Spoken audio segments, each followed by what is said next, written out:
Comment activer le bagua, la carte énergétique du Feng Shui? Bonjour, je suis Françoise Chevalier, consultante et formatrice en Feng Shui tibétain et en géobiologie. Donc là, l'idée c'est de regarder par quels moyens on va activer cette carte, puisqu'il va falloir activer la carte énergétique du Feng Shui, le bagua, qui représente toujours nos 9 secteurs de vie: santé, famille, abondance, santé intérieure, nos bienfaiteurs, nos projets, notre connaissance et notre sagesse, notre réputation, respect de soi, notre carrière et nos amours et nos relations. Avant de faire ça, je précise bien toujours qu'avant de poser le bagua, on peut le poser, mais avant de l'activer, d'activer le bagua sur la maison, au préalable, on aura fait 2 choses essentielles. On aura travaillé la géobiologie de la maison. C'est la base, c'est le pilier numéro 1. S'il n'y a pas de géobiologie, j'ai commencé sans la géobiologie. Et je peux vous dire que mes Feng Shui ne tenaient pas. Les gens me rappelaient souvent 3 mois après en me disant c'était bien, on était contents, on a fait plein de choses dans la maison, on a activé plein de choses et puis c'est retombé. Je ne sais pas pourquoi c'est retombé. Je ne comprenais pas très bien à l'époque et puis j'en ai parlé à ma famille, autour de moi, et tout le monde m'a dit bah oui, mais sans la géobiologie ça ne marche pas. Or quand j'avais fait les formations en Feng Shui au début, on m'avait dit vous n'avez pas besoin, ça va s'activer de fait, et c'est pas vrai. C'est pas vrai. Si vous dormez sur une nappe d'eau, si vous avez un croisement de réseau qui croise sous votre nuque, si vous avez différents éléments de géobiologie importants, on commence avec ça, et là déjà on aura beaucoup d'énergie qui sera arrivée dans la maison déjà avec la géobiologie. Ça c'est la première chose. La deuxième chose à faire avant d'activer le bagua sur la maison, c'est de procéder au nettoyage énergétique du lieu, de la maison. Je ne parle pas de la personne, je parle de la maison. Et dans les nettoyages énergétiques du lieu, il y a vraiment des choses importantes à faire.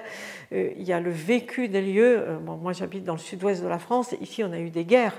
On a eu des épidémies. On trouve des tas de choses. On trouve des fosses mortuaires. Quelquefois, vous achetez un terrain dans un lotissement. Et puis, on ne comprend pas pourquoi il y a des présences, il y a des choses qui naviguent dans votre maison. L'énergie est trop basse, on ne comprend pas pourquoi. Et puis, vous avez un petit lopin de terre qui fait 500 mètres carrés. Et au milieu, vous avez une fosse mortuaire. Ils ont eu des épidémies ou des guerres.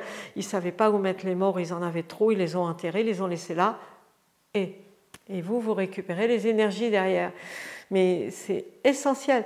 Mais même chose au niveau des mémoires. On a énormément de choses dans nos maisons. Donc, c'est important de les nettoyer.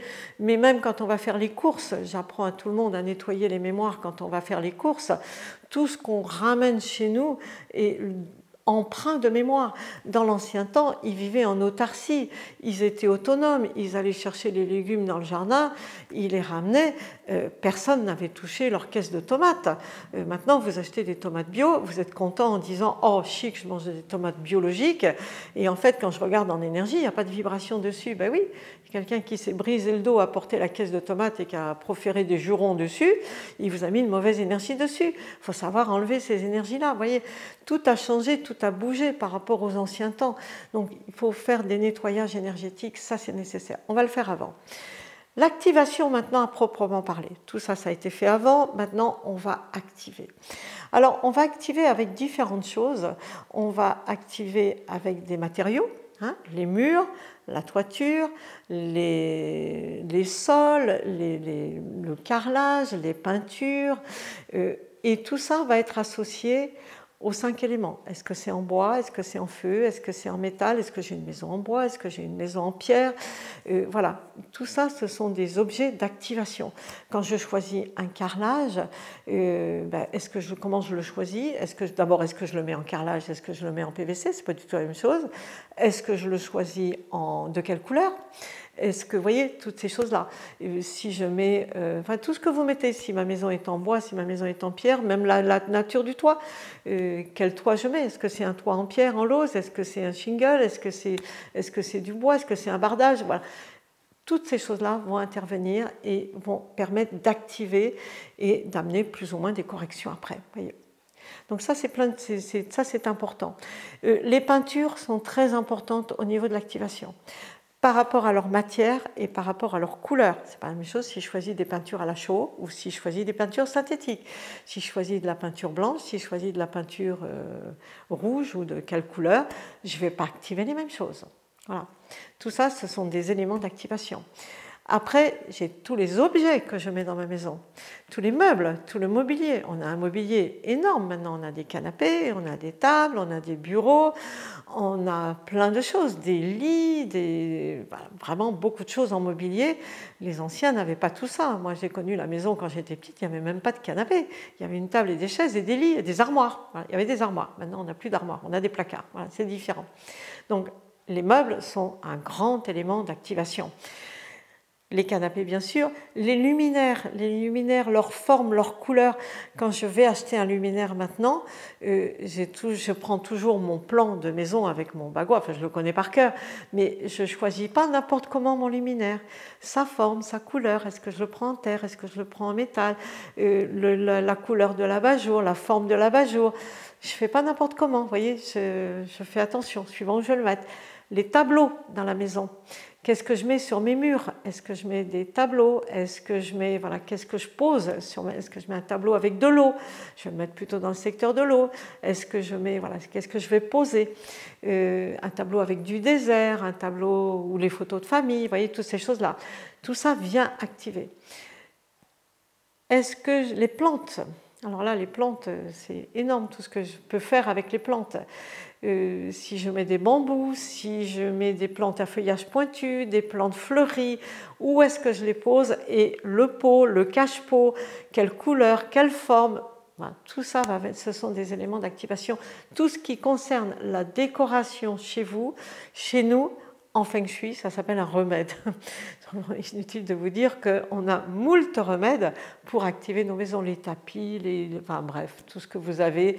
Tout sert à activer la maison. Voilà. Et c'est le plaisir, hein, c'est le plaisir, c'est vraiment la joie de le faire, sans casser les murs, sans changer les portes de place, sans dépenser des sommes folles. Non, c'est pas ça. C'est simplement déplacer, organiser, avoir le plaisir aussi d'aller acheter les choses que je n'ai pas, que j'ai envie de mettre quand même, parce que ça me fait plaisir, j'ai envie d'avoir ça, voilà. J'ai envie d'une fleur de vie, je vais l'acheter, une fleur de lotus ou un lustre en cristal pour mettre dans mon entrée, ben, je me fais plaisir, je vais l'acheter, voilà. Mais c'est choisi, c'est pas une obligation, ça reste un plaisir et beaucoup de joie. Donc l'idée, c'est que vous ayez beaucoup de joie, beaucoup de plaisir, pour activer votre bagoua et que vous ayez conscience qu'aussi, enfin, ce qu'on a vu dans les précédentes vidéos, qu'à chaque fois qu'il y a quelque chose qui ne va pas dans votre vie ou qui vous manque ou que vous voulez obtenir, ben vous pouvez l'activer par la maison. Voilà. Vous avez toutes les ressources pour le faire et ça va marcher. Voilà.